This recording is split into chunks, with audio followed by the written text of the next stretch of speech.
بسم اللہ الرحمن الرحیم یا ایتها النفس المطمئنہ ارجعی الی ربک راضیۃ مرضیہ فادخلی فی عبادی وادخلی جنتی۔ وقال اللہ تبارک و تعالی فی مقام آخر یا عباد لا خوف علیکم اليوم ولا انتم تحزنون الذین آمنوا بآیاتنا وکانوا مسلمین۔ صدق اللہ مولانا العلی العظیم وصدق رسولہ النبی الأمی الکریم ونحن علی ذلک لمن الشاہدین والشاکرین والحمد للہ رب العالمین۔ انتہائی واجب التعظیم سامعین عزیز کرام، آج کی جمعۃ المبارک کی بابرکت نشست میں قرآن مجید فرقان حمید کے دو مقامات سے کچھ کلمات طیبات آ کر کو خطبے کے اندر تلاوت کرنے کا شرف حاصل ہوا ہے۔ ان میں سے ایک مقام تو وہی ہے جو گزشتہ سے پیوستہ جمعۃ المبارک کی علمی نشستوں اور محافل میں پڑھنے کی اور تلاوت کرنے کی سعادت ہمیں حاصل رہی، اور ایک مقام سورہ الزخرف اس سے پڑھا ہے، اور وہ دو آیات ہیں بالترتیب ان کا نمبر 68 اور 69 ہے۔ ان دو آیات مقدسہ کو پڑھنے کا مقصد اور مفہوم اور معنی اور وہ بات میں عرض کروں گا۔ پہلے ہم جو موضوع چل رہا ہے اس حوالے سے گفتگو شروع کرتا ہوں۔ سبحان اللہ۔ میں نے عرض کیا تھا کہ یہ جو آیات مقدسہ ہیں سورہ الفجر کی آخری آیات، ان میں اللہ رب العزت نے 10 چیزوں کا بیان فرمایا۔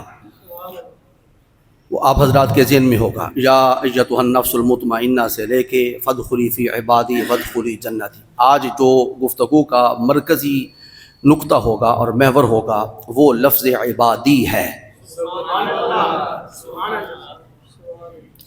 اور گزشتہ جمعے پر بھی ایک آیت کریمہ کا میں نے اضافہ کیا تھا، وہ کیا تھی؟ سورہ فاتحہ شریف کی ایاک نعبد و ایاک نستعین، اس کو بھی آج ساتھ ملانا ہے۔ توجہ شامل حال رہے گی، دائیں بائیں نہیں آپ بھٹکیں گے تو میں کچھ عرض کر سکوں گا۔ جو عرض کروں گا وہ قرآن اور حدیث کے عین مطابق ہوگا، اپنی طرف سے کوئی بات نہیں ہوگی انشاءاللہ۔ یہ آپ بے فکر رہیں، کسی تیاری کرانے والے نے تیاری کرا کے یہاں بٹھایا ہے، ایسے نالائقوں کی طرح اپنا ممبر عطا نہیں فرما دیا۔ جس ممبر پہ 55 سال محنت ہوئی ہے وہ کسی اناڑی ڈرائیور کے سپرد کر کے یہ قرین قیاس بھی نہیں ہے اور دانش مندی کے مطابق بھی نہیں ہے، اور جن کو اللہ کریم نے انشراح صدر عطا فرمایا ہوتا ہے، اور جن کی دلوں کی کلیوں کو اللہ کریم نے کھولا ہوتا ہے، اور جن کے دل کے سارے دروازوں کو اور دریچوں کو رب کریم نے رحمت کائنات کے صدقے میں واقع کیا ہوتا ہے، وہ اپنے سارے فیصلے بڑے سوچ سمجھ کے کیا کرتے ہیں۔ اس لیے بالکل آپ تسلی رکھیں، اور ہماری گفتگو بے شک کسی غیر کو جا کر سنائیں، اور سننے والے سنتے ہیں انشاءاللہ۔ نہ قرآن سے دائیں ہوں گے نہ بائیں ہوں گے، ہم عبادی پہ بات کرنا چاہتے ہیں کہ اللہ رب العزت نے یا ایتها النفس المطمئنہ سے اپنے کلام کا آغاز کیا، اور پھر آخر میں جانے سے پہلے جنت میں اس کو داخل ہونے کا حکم دینے سے پہلے فرمایا یا عبادی، اے میرے بندے، اے ہمارے بندے، ہمیں تیرے اوپر بڑا ناز ہے۔ ہمیں تجھے دنیا کے اندر جب بھیجنا چاہا تھا تو ملائکہ نے بڑا اعتراض کیا تھا، اَنَحْنُ نُسَبِّحُ بِحَمْدِكَ وَنُقَدِّسُ لَكَ، ہم تیری تسبیح اور تیری تقدیس بیان کرنے کے لیے کیا کافی نہیں ہے؟ دنیا کے اندر تو ایسے کو بھیجنا چاہتا ہے جو خون ریزی کرے گا، جو دنگا کرے گا، جو فساد کرے گا۔ اللہ کے فرماتے ہیں آج میں ملائکہ کو اختتام پہ دکھانا چاہتا ہوں کہ جس کے تخلیق پر تم نے اعتراض کیا تھا وہ دنیا کے اندر گیا، اس نے خون ریزی کوئی نہیں کی، دنگا کوئی نہیں کیا، تم سے بڑھ کر اس نے میری تسبیح بھی بیان کی ہے، میری تقدیس بھی بیان کی ہے۔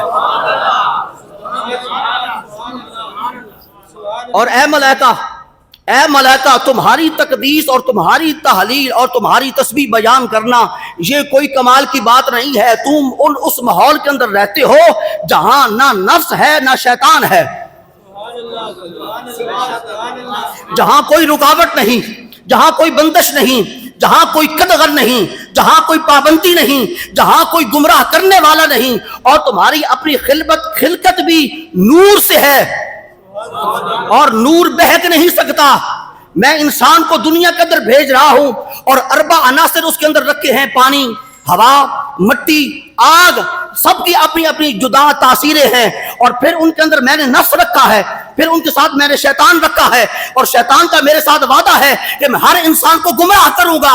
اتنے ساری پابندیوں کے باوجود اگر اس ماحول میں بابا فرید الدین نکلتا ہے تو یہ اس کو شاباش دینے کا مقام ہے، کیونکہ وہ عبدی ہے۔ اور اب میں اس کو کہہ رہا ہوں، یا ایتھا النفس المطمئنہ ارجعی الی ربک راضیۃ مرضیہ فادخلی فی عبادی وادخلی جنتی۔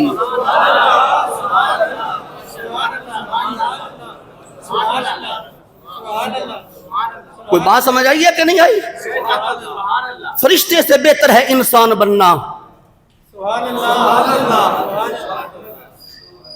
وہ فرشتے تمہارے خادم ہیں بھائی، ان سے ڈرا نہ کرو۔ جملہ ساقط تو نہیں بول گیا؟ فرشتے تو تمہارے خادم ہیں۔ میں بخاری اور مسلم کی حدیث پاک پڑھ سکتا ہوں، یہاں کندھوں پہ بیٹھ کر کیا کام کر رہے ہیں؟ اب ساری بات سمجھانی ہے۔ ہر انسان کے ساتھ 9 فرشتے ہیں، 9، 2 نہیں، 9 جو اس کی خدمت میں مامور ہیں، اور ایک فرشتے کا صرف کام یہ ہے کہ جو درود پاک پڑھے گا وہ ہر وقت فرشتہ ہر انسان کے لبوں کے سامنے رہتا ہے، معلق رہتا ہے، کھڑا رہتا ہے، اس درود پڑھنے والے کے لبوں کی طرف دیکھتا رہتا ہے کہ کب یہ لب حرکت کرتے ہیں اور محبوب دو عالم کی بارگاہ میں درود و سلام کا نذرانہ پیش کرتے ہیں۔ یہ فرشتہ نہیں لکھتا، درود لکھنے کے لیے الگ سے فرشتہ مقرر ہے، خادم نہیں ہے تو اور کیا ہے؟ اے درود پڑھنے والے، تیرے اوپر تو بڑا اللہ کا احسان ہے کہ تیرے درود کو ہر ملائکہ نہیں لکھتے۔ ملائکہ میں سے منتخب لوگ ہیں جن کی یہ ڈیوٹی ہے کہ درود پڑھنے والا جس وقت درود پڑھے گا، جب سلام پڑھے گا، اس وقت تو نے لکھنا ہے۔ یہ 9 فرشتے ہیں، اور میرے والد گرامی نے اسی منبر پر بیٹھ کر ان 9 فرشتوں کا گنوا کے بتایا تھا کہ وہ 9 فرشتے کہاں کہاں ہوتے ہیں۔ میں اس بات میں نہیں جاتا، مجھے سارا یاد ہے۔ اس لیے تو مکتب عشق کا دستور نرالا دیکھا، اس کو چھٹی نہ ملی جس نے سبق یاد کیا۔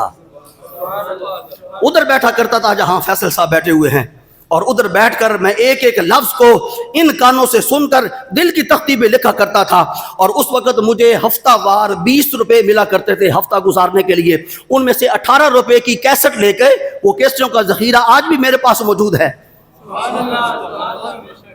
وہ ابا جی قبلہ کی کیسٹوں کا ریکارڈ آج بھی میرے پاس محفوظ ہے، ایک ایک کیسٹ جو 18 روپے کی ملا کرتی تھی، اور جمعہ والے دن صبح سائیکل پہ میں جا کر یہ اڈے سے خرید کے لایا کرتا تھا، اور چھوٹی سی ٹیپ ریکارڈر میرے والد گرامی نے انگلینڈ سے میرے لیے لے کے آئے تھے، اس کے اندر وہاں پر بیٹھ کر میں ریکارڈ کیا کرتا تھا۔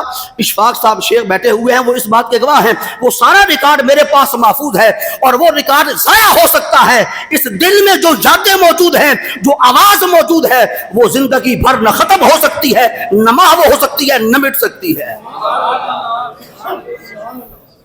ہم نے پاس بیٹھ کے گھونٹ بھرے ہیں جی، ہم نے صرف بیٹا بن کے وہاں زندگی نہیں گزاری، نوکر بن کے زندگی گزاری ہے، غلام بن کے زندگی گزاری ہے۔ چلیں یہ گھر کی باتیں ہیں، آؤ ہم قرآن کی بات کرتے ہیں۔ بڑے مزے لیے ہیں بھائی، بڑے مزے لیے ہیں، لے رہے ہیں، تاحال لے رہے ہیں، اور میں تحدیث نعمت کے طور پہ آپ کو عرض کرتا ہوں، اس وقت بھی میرا جو معمول ہے اپنے والد گرامی سے جدا رہنے کا، وہ اتنا ہی ہے جتنا آپ کی حیات طیبہ میں تھا، اور وہ رات 10 بجے سے لے کے صبح 4 بجے تک کا میرا معمول تھا۔ بس اس کے علاوہ 24 گھنٹے میں آپ کے قدموں میں رہا کرتا تھا، اور آج بھی رہتا ہوں، آج بھی رہتا ہوں۔ وہ جو سوتے ہیں سرے شام، انہیں کیا معلوم شب بھر کون ان کے لیے محو دعا ہوتا ہے۔ شعر سمجھنے کے لیے بھی خاص شعری ذوق چاہیے۔ وہ جو سوتے ہیں سرے شام، انہیں کیا معلوم شب بھر کون ان کے لیے محو دعا ہوتا ہے۔ اللہ سے ہر ذوق مانگو، اور کوئی شے مانگنے کی ہے ہی نہیں، ذوق سب سے بڑی شے ہے۔ اور نماز پڑھنے کی بھی اپنے اپنے اوقات ہوتے ہیں، یہ بھی ذوق والا سمجھتا ہے اللہ۔ آئیے ہم اپنی بات کا آغاز کرتے ہیں۔ تو عبادی اور عبدی، عبادی جمع کا صیغہ ہے، عباد عبد ان کی جمع ہے۔ عبد کس کو کہتے ہیں؟ عبد کی ایک قسم نہیں ہے، بنیادی طور پر عبد کی 2 قسمیں ہیں۔ اب میری گفتگو شروع ہے۔ عبد کی بنیادی طور پر 2 قسمیں ہیں، ایک عبد کافر اور ایک عبد مومن۔ پھر جو آگے مومن ہے اس عبد کی 13 قسمیں ہیں. کتنی قسمیں ہیں جناب؟ 13 قسمیں ہیں. نالائق ضرور ہوں لیکن کچھ سن رکھا ہے، کچھ حافظے میں محفوظ ہے، کچھ یادداشتوں کے اندر یار کی یادیں موجود ہیں، سناتا چلا جاؤں گا انشاءاللہ. اسی پہ زندگی گزرے گی.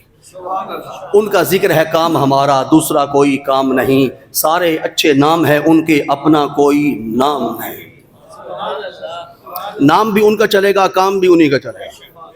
مشن بھی ان کا، ادارہ بھی ان کا، ممبر بھی ان کا، ہم بھی ان کے. تو بنیادی طور پر عبد کی کتنی قسمیں میں نے عرض کی ہیں؟ 2. ایک عبد کافر، ایک عبد مومن. عبد کا لغوی معنی کیا ہوتا ہے؟ عبادت کرنے والا نہیں. عبادت کرنے والا تو پھر عبد جو کافر ہے وہ تو عبادت نہیں کرتا، اس کو عبد کیوں کہتے ہیں؟ اس کو عبد کیوں کہتے ہیں؟ عبد کا بنیادی اور لغوی معنی ہوتا ہے ایسا وجود جس پر کسی کا کامل قبضہ ہو. نہیں بات کے سمجھ آئی شاید. آسمان بھی عبد ہے کیونکہ اس پر بھی کسی کا کامل قبضہ ہے. زمین بھی عبد ہے، اس پر بھی کسی کا کامل قبضہ ہے. پانی بھی عبد ہے، اس پر بھی کسی کا کامل قبضہ ہے. جو مالک الملک ہے اسی کا قبضہ ہے، اسی کا تصرف ہے، اسی کا ملک ہے. جی تو پانی پر حکم ہوتا ہے ایک مرد جلیل کو کہ عصا مارو، پانی پہ عصا مارا جاتا ہے. پانی چونکہ عبد ہے، کسی کے قبضے میں ہے، اور حکم ہو رہا ہے کہ تم واسطہ بنو. حکم ہو رہا ہے کہ تم واسطہ بنو تاکہ دنیا کو پتہ چلا جائے کہ نبی کی ذات، رسول کی ذات، کلیم اللہ خواہ ہو، خواہ نجیح اللہ ہو، خواہ صفیح اللہ ہو، خواہ حسن یوسف کا پیکر حضرت یوسف ہو، خواہ ابراہیم خلیل اللہ ہو، اسماعیل ذبیح اللہ ہو، عیسیٰ روح اللہ ہو، کلمۃ اللہ ہو. یہ سارے کے سارے ہمارا راستہ ہیں، ہمارا واسطہ ہیں. تو جن کے صدقے میں ان کو یہ سارے مقامات ملے ہیں وہ ہماری بارگاہ میں آنے کے لیے واسطہ عظما ہے. ان کا نام محمد الرسول اللہ ہے.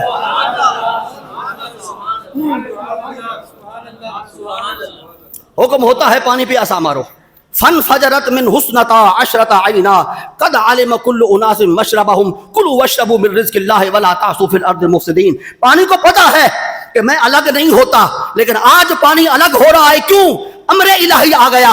امر الہی کے اس تک پہنچنے میں درمیان میں واسطہ ہے، اور وہ واسطہ براہ راست حضرت موسیٰ علیہ السلام کا ہاتھ نہیں، اس ہاتھ میں موجود عصا ہے. تجھ سے در سے سگ سے ہے مجھ کو نسبت. میری گردن میں بھی ہے دور کا ڈورا تیرا، اس نشانی کے جو سگ ہیں نہیں مارے جاتے. تا حشر رہے میرے گلے میں بھی پٹا تیرا. نسبت بڑی کام کی شے ہے. نسبت بڑی کام کی شے ہے. میں انشاءاللہ انجیکشن لگاؤں گا لیکن اس کا درد بالکل نہیں ہوگا، اور وہ انجیکشن ایمان کی تازگی کا باعث بنے گا، روح کی تازگی کا باعث بنے گا، ایمان کی بالغگی کے باعث بنے گا، قرب کا سبب بنے گا. ہاں جی، ہر ایک انجیکشن وہ نہیں ہوتا جو دل کے اندر جا کر چبھن محسوس کرائے. جی ہم کچھ اور قسم کی انجیکشن لے کے بیٹھے ہوئے ہیں، جس انجیکشن کا نام انجیکشن محبت ہے. بات سمجھا گی؟ حکم دیا تو اللہ کی ملک میں ہے، زمین اللہ کی ملک میں ہے، آگ پر اللہ کا قبضہ ہے. یا نار کونی بردم وسلام علی ابراہیم. پتھر پر اللہ کا قبضہ ہے، ہر پتھر پہ اللہ کا قبضہ ہے. اس لیے تو کسی مقام پر آپ کو پتھر نظر آتا ہے، اس پہ حکم ہوتا ہے اضرب بعصاک الحجر فانفجرت من حسنتا عشرۃ عینا قد علم كل اناس مشربهم. پانی پر بھی اللہ کا قبضہ ہے اور اللہ کے ملک میں ہے. حکم ہوتا ہے اضرب بعصاک البحر. سمندر پر پانی پہ ماریے اپنا عصا، یہ 12 راستے بنا دے گا. پتھر پر ماریے، اس میں سے پانی نکل آئے گا. پتھر سے بھی پانی نکلتا ہے، پتھروں سے بھی پانی نکلتا ہے. آئیے قرآن پاک سورہ البقرہ، اللہ کریم ارشاد فرماتے ہیں ثم قصد قلوبکم من بعد ذلك فهي كالحجارة او اشد قسوة وان من الحجارة لما يتفجر منه الانهار وان منها لما يشقق فيخرج منه الماء وان منها لما يهبط من خشية الله وما الله بغافل عما تعملون. اللہ کریم نے تین طرح کے پتھروں کا ذکر کیا، اور تین طرح کے پتھروں کا ذکر فرمانے کے بعد اللہ کریم نے فرمایا تمہارے دل تو ان پتھروں سے بھی سخت ہو گئے. ثم قست قلوبکم من بعد ذلک فہی کالحجارہ، یہ پتھروں کی مانند تمہارے دل ہو گئے. میں نے تو دل تمہیں بڑا نرم دیا تھا، تم نے گناہ کر کر کے ان پتھروں کو، ان دلوں کو، نرم دلوں کو بڑا سخت بنا لیا، بڑے پاپ کیے تم نے. اذان کی آواز سن کر تیری گاڑی مسجد کے دروازے پہ رکا نہیں کرتی تھی، سجدہ گزاروں کو دیکھ کر تیری جبین نیاز کے اندر تڑپتے ہوئے اور مچلتے ہوئے سجدوں کو کبھی قربان ہونے کے لیے بارگاہ حسن میں کبھی تڑپ موجود نہیں ہوئی تھی. کہاں تو لگا پھرا اور کہاں تو ہمارا باغی بن کے رہا. تمہیں پتہ نہیں ایک وقت آنا ہے ہم نے پتنگ کی طرح تمہیں اپنے قدموں میں بلا لینا ہے. ہم نے اگر انا للہ کہا ہے تو وہ انا الیہ راجعون بھی ساتھ ہی ہے. شاید کہ اتر جائے تیرے دل میں میری بات. انا للہ ہے، جاؤ دنیا کے اندر موجے کرو، 10 سال گزارو، 20 سال گزارو، 55 سال گزارو، 85 سال گزارو، 90 سال گزارو، 100 سے زیادہ زندگی چاہتے ہو مانگو، میں عطا کرنے کے لیے تیار ہوں. لیکن یہ انا للہ ہے، دیکھنا کل نفس ذائقۃ الموت و انا الیہ راجعون بھی ہے.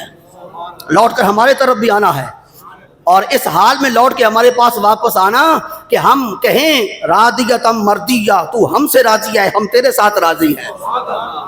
اس حال میں لوٹنا. ہم نے تمہیں تیاری کے لیے بھیجا ہے، مال کمانے کے لیے نہیں، پیسہ کمانے کے لیے نہیں، اپنے ٹائم کو ویسٹ کرنے کے لیے نہیں بھیجا، تمہیں تیاری کے لیے بھیجا ہے. سبحان اللہ. جنت میں تمہیں رکھا، جنت کے اندر تمہاری تخلیق ہوئی، جنت کے اندر ہم نے آدم علیہ السلام کو اور حضرت حوا کو کئی 100 سال رکھا، اور تم حضرت آدم کی پشت کے اندر رہے، دائیں پشت میں جنتی، بائیں پشت میں جہنمی. ہم نے اپنی حکمت بالغہ کے تحت آدم علیہ السلام کو زمین پر بھیجا ہی اس لیے تھا کہ تاکہ جنتیوں کو بھی اتار آئیں، جہنمیوں کو بھی اتار آئیں. سبحان اللہ. سبحان اللہ. قبلہ پروفیسر صاحب صرف آپ سے عرض کر رہا ہوں، ہماری حکمت ہی یہ تھی. یہ تو درخت کا کسی شے کا کھانا یہ تو ایک بہانہ تھا. لا تقربا هذه الشجرة فتكونا من الظالمین، یہ تو ایک بہانہ تھا. شاید کہ اتر جائے تیری دل میں میری بات. بھائی جنتی بھی پشت میں، جہنمی بھی پشت میں، اور آدم علیہ السلام ہمیشہ جنت کے اندر رہتے، تو جہنمی بھی جنت میں.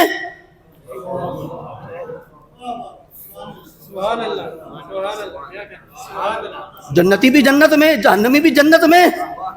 اور جنت مقام ہی اللہ کی رضا کا ہے، اور جو مقام اللہ کی رضا کا ہے وہاں گناہ نہیں ہو سکتا. جہاں گناہ نہ ہو تو وہاں سے نکل کر جہنم کے اندر جایا نہیں جا سکتا. تو پھر سمجھ آئی حکمت کی کہ دنیا میں آدم کو کیوں بھیجا.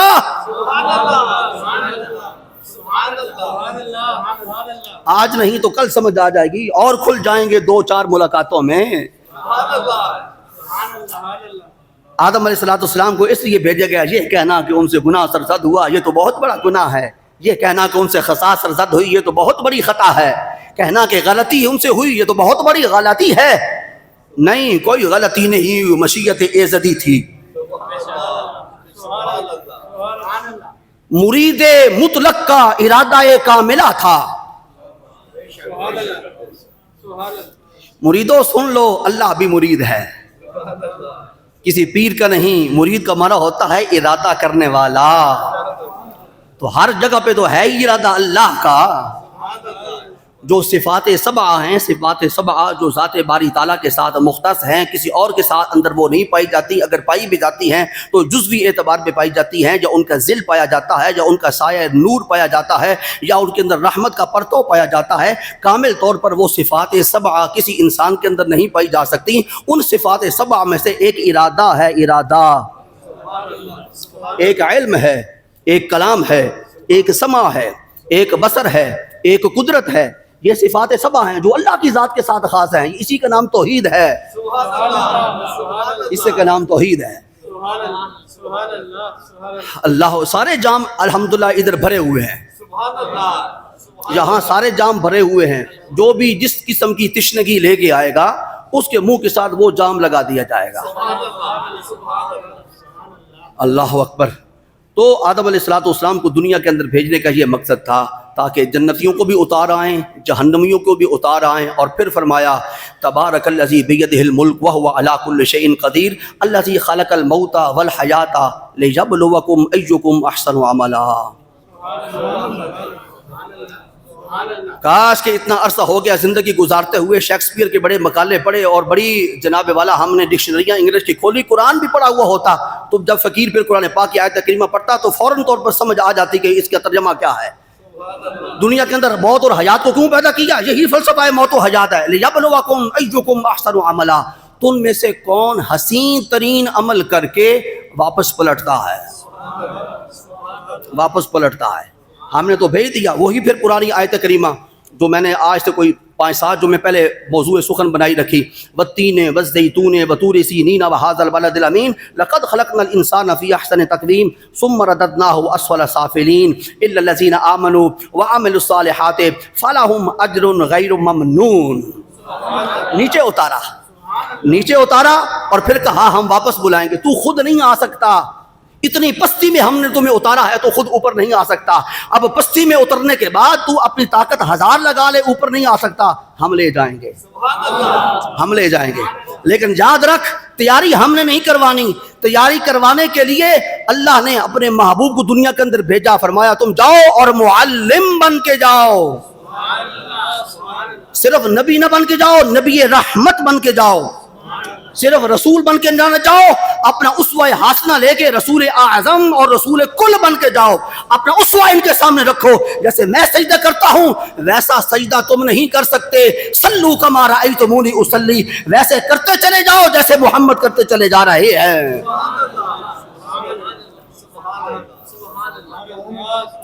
گولر صاحب بات سمجھ آ رہی ہے کہ نہیں آ رہی؟ ویسے سجدہ تم نہیں کر سکتے جیسا سجدہ محمدی ہے۔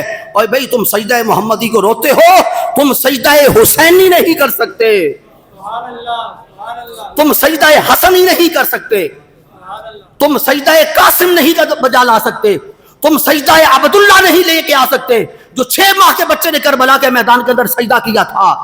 اور بھائی سجدہ صرف اس کو جھکانا نہیں ہوتا، دل بھی جھک جائے تو اس کا نام بھی سجدہ ہے، اس کا نام بھی سجدہ ہے۔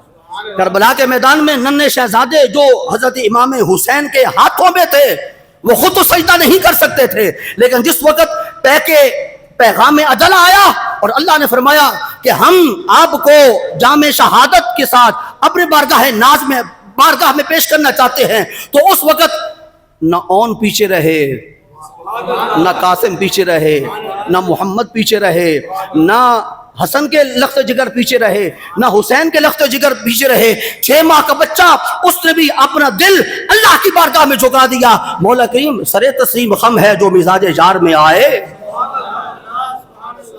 کیوں کہ ہمارے کانوں میں وہ نغمہ لاہوتی آج بھی موجود ہے جو اے اللہ تو نے ہمارے پردادا جان حضرت ابراہیم علیہ السلام کو فرمایا تھا اسلم،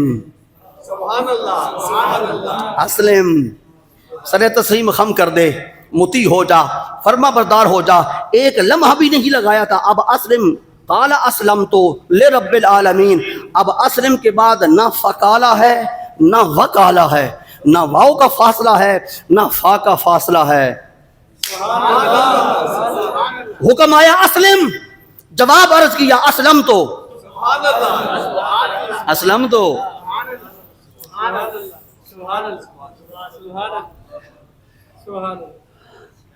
اسلم تو کا مطلب کیا ہے؟ میں مطیع ہو گیا۔ یہ نہیں کہا کہ میں مطیع ہو جاؤں گا، حکم تھا یہ کام کرو، جواب بنتا تھا جی میں کام کروں گا، نہیں، اسلم تو، اسلمو نہیں۔ یہ تو طلباء اور جہاں بیٹھے ہوئے علماء سمجھیں گے کہ اسلم تو میں اور اسلمو میں فرق کیا ہے۔ مضارع پہ نہیں چھوڑا اس کو، ماضی کے اندر اس کو کام کو نپٹا دیا۔ اسلم تو مولا کریم تو اب حکم دے رہا ہے، ہم تو پہلے سے آمادہ تھے کہ کب حکم آتا ہے ہم سر تسلیم خم کر دیں گے، ہم تیری بارگاہ میں مال بھی لٹائیں گے، جان کا نذرانہ بھی پیش کریں گے، اولاد بھی دیں گے, وطن بھی قربان کریں گے. تو نے ہمیں پیدا کہیں کیا اور ہم وادی غیر ذی زرع میں اپنی اولاد کو چھوڑ آئیں گے. اور جس وقت پیچھے سے حضرت ہاجرہ بول کر پوچھیں گی اے شوہر نامدار ہمیں کس کے بھروسے پہ چھوڑ کے جا رہے ہو, تو ہم مڑ کر بھی پیچھے اپنی زوجہ کی طرف نہیں دیکھیں گے. وادی غیر ذی زرع ہے, نہ دانا ہے, نہ دنکا ہے, نہ انسان ہے, نہ ذات ہے بس, اور کعبۃ اللہ کی بھی دیواریں منہدم ہیں. پانی کا چشمہ کوئی نہیں, زمزم تو ابھی ابلنا ہے, یہ معجزات تو ابھی ظاہر ہونے ہیں. اس وقت ہم نے آگے رخ کرتے ہوئے کہا کہ ہم اسلم تو کہہ چکے, اب ہم مڑ کر تیری طرف بھی نہیں دیکھیں گے, نہ اسماعیل کی طرف دیکھیں گے. ہمارے سینے میں دھڑکتا ہوا دل پتھر نہیں ہے, نازک کلی سے بھی زیادہ نازک بھی ہے, نفیس بھی ہے, لیکن وہ زیادہ انفس ہے. اس کا پیار ہے ہمارے سینے میں. ہم تو پہلے 3 قربانیاں دے کے آئے, یہ تو آخری قربانی ہے. شکر کر انہوں نے اس قربانی کو قبول کر لیا ہے, اور اس قربانی کے لیے ہمارا انتخاب ہوا ہے. اللہ اکبر. چلیں جی, اب عبد کی طرف آ جائیں. عبد وہ ہوتا ہے جس پر کسی کا قبضہ ہو, کسی کا کامل قبضہ ہو. آگے پھر وہ اس کو اختیار دے دے. فَهَدَيْنَاهُ النَّجْدَيْنِ, ہم نے تمہیں 2 راستے بتا دیے, یہ رحمان کا راستہ ہے, یہ شیطان کا راستہ ہے. اور ہر عبد کے اندر ہم نے اب دھیان سے سنیے گا میری بات, ہر انسان کے اندر ہم نے فطرت بھی رکھی, طبیعت بھی رکھی. کل جی مڑیاں دی گلاں نہیں ہیں نا جی, یہ کچھ اور فلسفہ ہے. تمہیں کیا پتا کہ فطرت کیا ہوتی ہے, طبیعت کیا ہوتی ہے؟ تم نے طبیعت اور فطرت کو بس نیچر کہہ دیا. تمہاری انگریزی تو یہاں ختم ہو گئی. یہ ذخیرہ الفاظ اور ان کے پیچھے پورا علم کا ذخیرہ ہمارے پاس موجود ہے. کبھی فطرت غالب ہوتی ہے طبیعت پہ, اور کبھی طبیعت غالب ہوتی ہے فطرت پہ. جب آپ کے پاس کو ملنے کے لیے آتا ہے تو آپ یہ نہیں پوچھتے کہ حضرت آپ کی فطرت کیسی ہے, نہیں پوچھتے ہیں آپ کی طبیعت کیسی ہے. آگے مثال دینا بھی یہ کسی پروفیسر کا کام نہیں ہے, یہ غلاموں کا کام ہے جنہوں نے پھوڑوں پر بیٹھ کر ورگردانی کی ہے, اور پھر کالے حرف پڑھ کر کسی کے سامنے اپنا سینہ پیش کیا ہے, اور پھر اس نے کالے حرفوں کو نور علی نور بنایا ہے. فطرت جب غالب ہوتی ہے تو طبیعت مغلوب ہو جاتی ہے. جب طبیعت مغلوب ہوتی ہے تو پھر ابو بکر صدیق بنتے ہیں. Nature can not be changed, nature تبدیل نہیں ہوتی, جس کو فطرت آپ کہتے ہیں. طبیعت بدلتی رہتی ہے, آج طبیعت خوش ہے, کل طبیعت ناخوش ہوگی, آج طبیعت صحت مند ہے, کل طبیعت بیمار ہوگی.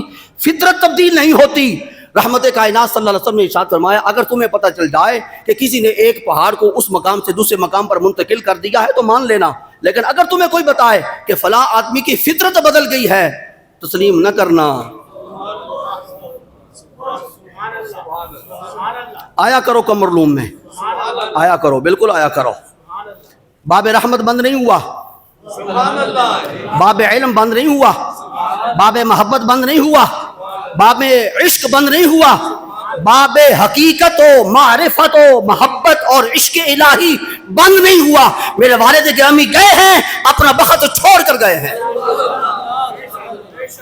ہر جانے والا اس کے پاس بس تھوڑا سا بخت ہوتا ہے, وہ بیچارہ اگلے جہان میں لے کے جاتا ہے. میرے والد گرامی کو اللہ نے اپنے محبوب کے نالین پاک کے صدقے میں اگلے جہان میں الگ سے بخت دیا ہے. دنیا کا بخت وہ ہمیں اسی مقام پر چھوڑ کر گئے ہیں. اس لیے یہ جو کہتے ہیں نا یہ خلا ہو گیا پر نہیں ہوتا, میں آپ کو بتاتا ہوں 24 منٹ میرے پروفیسر صاحب ہیں, اللہ رب العزت ان کے لمبی عمر عطا فرمائے. لاہور میں پنجاب یونیورسٹی میں میں نے 2 سالوں سے پڑھا ہے. وہ صرف پروفیسر نہیں ہے, ولی کامل ہے, سید زادہ ہے, حسنی حسینی سید ہے, ڈاکٹر ہے, پی ایچ ڈی ہے, اور کتنوں کو اس نے پی ایچ ڈی بنایا ہے. اور صرف پی ایچ ڈی نہیں بنایا, پی ایچ ڈی بنانے کے ساتھ کتنے کے دلوں کو بھی اس نے پی ایچ ڈی کروائی ہے. مجھے بڑے بڑے فون آئے, بڑے بڑے حضرات بھی تشریف لے کے آئے, سب کی عزتوں کو میں سلام کرتا ہوں, لیکن اس سید زادے نے 24 منٹ مجھے کال کی.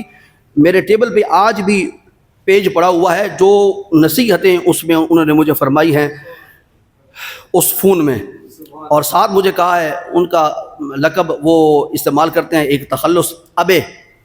مجھے کہتے ہیں ابے, بہت لوگ آئیں گے تیرے گلے لگیں گے, روئیں گے, اور کہیں گے مقام خالی ہو گیا ہے. فرمایا سن، اللہ کا ولی جب جاتا ہے اس کا بدن قبر میں جاتا ہے، اس کی روح اور روحانیت تمہارے پاس رہتی ہے.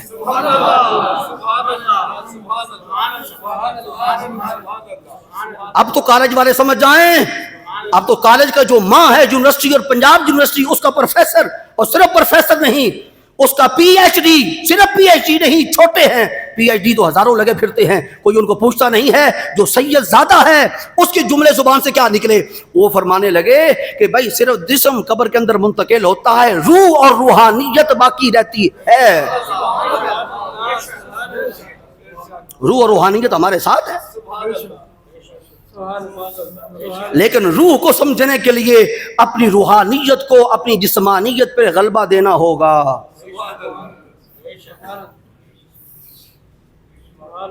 کوئی نہیں غلطی سمجھ آئی؟ اپنی روحانیت کو غلبہ دینا ہوگا، اور روحانیت غلبہ پائے گی طاقت اور غذا کے ساتھ. طاقت کیسی آئے گی؟ غذا سے. غذا صبح کا ناشتہ، دوپہر کا کھانا، شام کا کھانا، زور کے بعد، اور ہائی ٹی، بوفے، ڈنر، طرح طرح کے مسالہ جات سے ملین کھانے نہیں. روح کی غذا اللہ کا ذکر ہے. اب کالج والے میری بات کو سنیں، کان ذرا دھیان سے لگا کے ادھر. جسم جنریٹ ہوا ہے مٹی سے، منہا خلقناکم وفیہا نعیدکم ومنہا نخرجکم تارۃ اخری. کوئی صاحبزادہ اتنی آیات پڑھ کے آپ کو سنا گیا تو پھر میں اپنے نام کے ساتھ صاحبزادہ لکھنا چھوڑ دوں گا. جسم جنریٹ ہوا ہے مٹی سے، مٹی سے نکلا، مٹی کے اندر دبا دیا گیا، اور قیامت کے دن مٹی سے ہی اٹھایا جائے گا. ایسے ہی ہے. تو آسمان تو نکلنا ہے مٹی سے، مٹی یہ اصل ہے. اور آپ کی روح کو تازہ کرنے کے لیے ایک جملہ اپنے والد گرامی کا آپ کو سپرد کر دیتا ہوں. میں نے ایک مرتبہ عرض کی، حضور سجدے کی قبولیت کی کوئی علامت؟ یہ نہیں پوچھا کہ حضور آپ کی جائیداد کتنی ہے جس کا میں نے وارث بننا ہے. عرض کی حضور سجدے کی قبولیت کی کوئی علامت؟ فرمایا جس وقت سجدہ کیا جائے اور زمین تیری پیشانی کو پیار کرنے لگ جائے.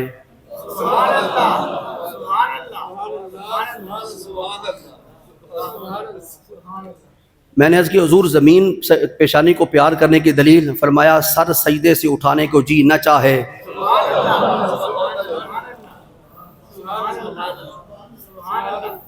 وہ ایک سجدہ جسے تو گراں سمجھتا ہے، ہزار سجدوں سے دیتا ہے آدمی کو نجات. لاکھ سجدے کرنے سے کچھ فائدہ نہیں. اور یہ جملہ سن لیا نا آپ نے، اب ایک میرے ذوق کا شعر سن لیں جی. اور جہاں جمعہ پڑھنے والوں کو ہر جمعے مدینہ پاک پہنچایا جاتا تھا، پہنچایا جائے گا، پہنچایا جائے گا. وہی تو مرکز ہے، وہی تو مرکز ہدایت ہے، وہی تو مرکز نور ہے، وہی تو منبع ایمان ہے. ہر شے وہاں پہ موجود، کیونکہ اللہ کی محبتوں کا مرکز و محور ذات وہاں جلوہ افروز تشریف فرما اپنے محل پاک میں. قبر میں نہیں، قبر میں نہیں. بلے شاہ اسا مرنا نہیں، قبر پہ آ کوئی اور. قبر نہیں، آقا کریم کی وہاں قبر نہیں ہے، محل شریف ہے. اور اس پہ جو میں اپنا فلسفہ رکھتا ہوں وہ آپ حضرات کو پتہ ہے. قبریں تو ہوتی ہیں ابو جہل کی، ابو لہب کی، وہ قبریں ہیں. روضۃ من ریاض الجنہ، تیری میرے والد کی قبر روضۃ من ریاض الجنہ، جنت کے باغوں میں سے ایک باغ. تو جنہوں نے اپنے سرہانے بھی جنت رکھی ہوئی ہے، اپنے قدموں میں بھی جنت رکھی ہوئی ہے، اور جو خود قاسم جنت ہیں وہ بھی قبر میں، نانا وہ محل شریف میں.